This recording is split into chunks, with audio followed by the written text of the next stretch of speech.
Just quickly checking. Can everyone hear me? Yeah. I just want to make sure because I don't want to speak for 7 minutes in absolute silence. That really wouldn't be good. So let me start off by thanking a lot of people because it's clear that I couldn't have done this by myself without the support from some other people. I would first like to thank the person who nominated me, which was not the STEM director at Bangor High School, and at some points my AP chemistry teacher, Mr. Kerry James. I would also like to thank my parents, my dad who's in the audience, and my mom who's working very hard as we speak, along with both of my mentors at the University of Maine, a graduate student, Patrick Breeding, along with a biomedical professor, Dr. Carissa Tilbury.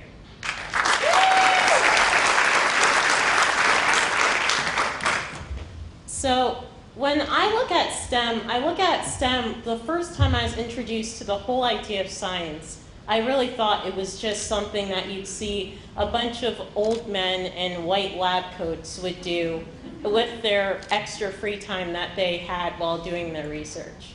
I didn't think that the field would be something that women would be able to do.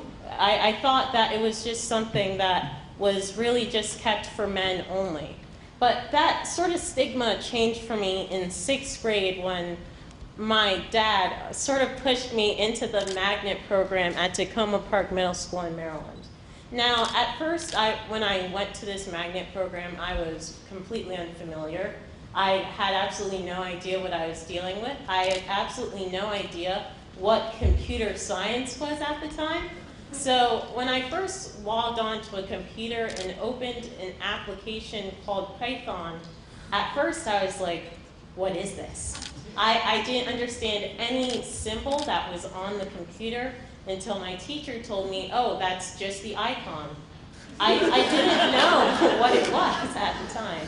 So fast forward to about 9th grade, I'm now residing in Bangor, Maine with my family.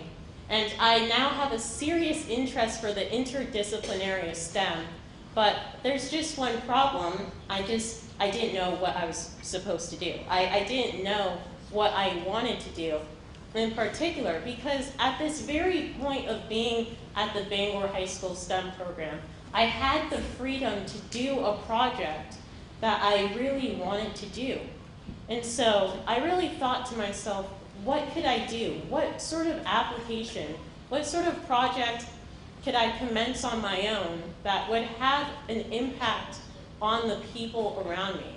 Not just the usual science project where you prove that 2 + 2 = 4, or that this chemical mixed with this chemical turns purple. No, I wanted to do a project that really spoke to me, something that I was interested in. So come 10th grade, after a presentation from someone by the name of Dr. Douglas Boasfield from the University of Maine Composite Center, I wanted to work with one thing, bacterial cellulose. Now at first, again, I didn't know what I was dealing with. I thought it would just be completely easy to make this thing that I had never seen before in my life. And then come to me staying up till 3 a.m., my parents peeking into the room wondering why I'm still awake at this time of the day. I'm looking at this 25-page research paper that was way above my reading level at the time, something that I thought was in a foreign language that I couldn't understand at all.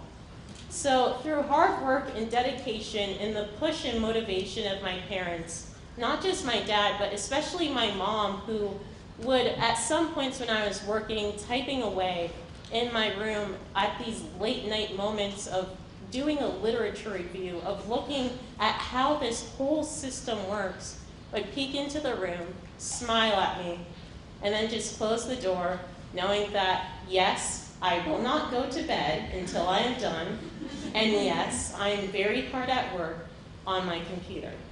So, come the Maine State Science Fair, I now have this project that works, something that at first looks like chop suey, something just in water that I thought wouldn't work was actually a sheet of cellulose, something that I could actually hold in my hands, test out, and see if it actually worked. And so I go to the science fair, and of course I am very intimidated by guys wearing their suits for this one-time event they've been planning all year. Guys, someone who built a whole 3D printer, mind you, with parts that he was still printing from the 3D printer he had just created. And also another kid who had a computer program that ran at the speed of light. I thought it didn't work. It just ran before I even knew he had ran the program. So I'm standing at my stand, someone passes by, and someone says, "Oh, it's very rare for us to see a girl in the biomedical field doing something like this, making an adhesive bandage out of some raw material that they had never heard," because a lot of the guys who work at the Composite Center only work with wood pulp, the stuff that comes from trees, because this is Maine, and the only thing you work with is pine trees. So I explained to every single person that passes by what my project is, because despite the pushback that I had gotten from people who were doubting that I had even created this thing, I wanted to make sure they understood that I, Ijeoma Obi, had stayed up at 3 a.m. for a good 7 weeks, had lost sleep to make this adhesive bandage that I was sure would work, because I believe that if any girl can do it, if any person in a research paper I couldn't read at first could do it, then so could I.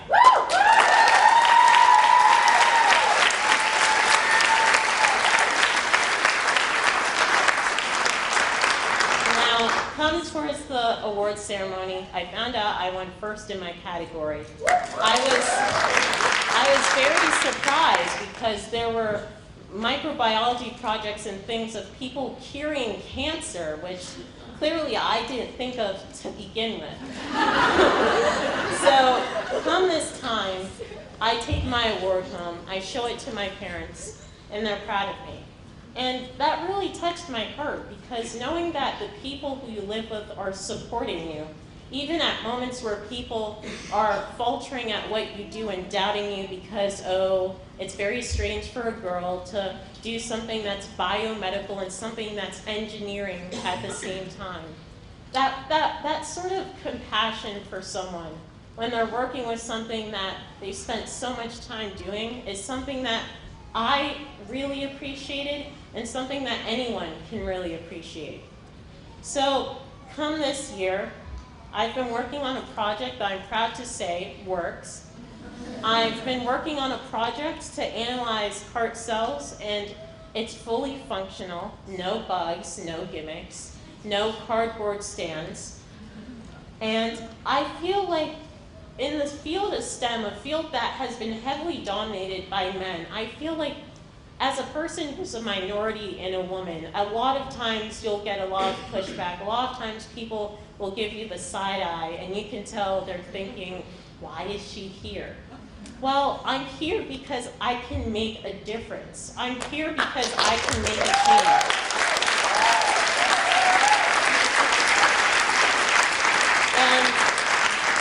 And through my work and my research and the opportunities that have been given to me by not just Mr. James, my parents, and my mentors at the University of Maine, but the support I've gotten along the way from friends and peers, I know that STEM is a field that I love with my heart. Biomedical engineering is something that I love to do, even during summer vacation, oddly enough. And at the very end of the day, I feel like I'm making a change for the better to help others and spread the word that women can be in this field too, that they can create great things and help make progress towards a better future.